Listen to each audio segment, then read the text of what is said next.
Hello, in this video I am going to show you a simple bash file, and then over the next few videos we are going to look at creating all different types of bash files and all the different things that you can do in it. It's basically like a programming language. So the first thing we want to do is actually create the bash file. I'm going to use a text editor, and the first line of a bash file starts like this: hash exclamation mark /bin/bash.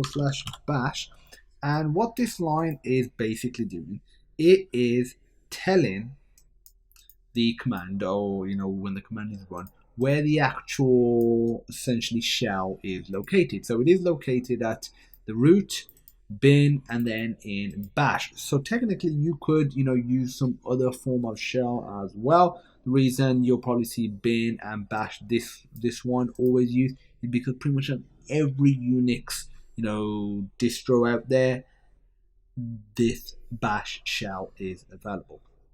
Okay, so I'm gonna just sort of go over this really quickly because I'm going to have a separate video covering the echo command. So you just print something out. So save it. I'm going to save it to my desktop. I'm going to save it as test.sh. So the extension file is .sh, and as you can see, it has got syntax highlighting now.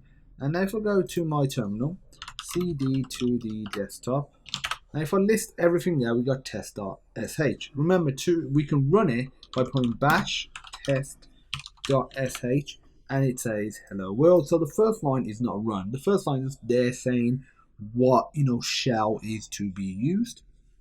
And remember, we can run files by doing /the name of the file, but we're going to get an error, permission denied, because it does not have right permission. So remember, feel free to take a look at the video on file permissions if you don't understand anything that I do over the next, I'll say, 60 seconds. So if I list it out, as you can see, this has read, write on the user I'm on, and read and write for the group and read for everyone else, but it doesn't have execute on this particular user. So we can do ch mod, I'm going to do 764 test.sh. So 7, so it has read, write, and execute for this. 60 will maintain read and write for the group, and read just for everyone else.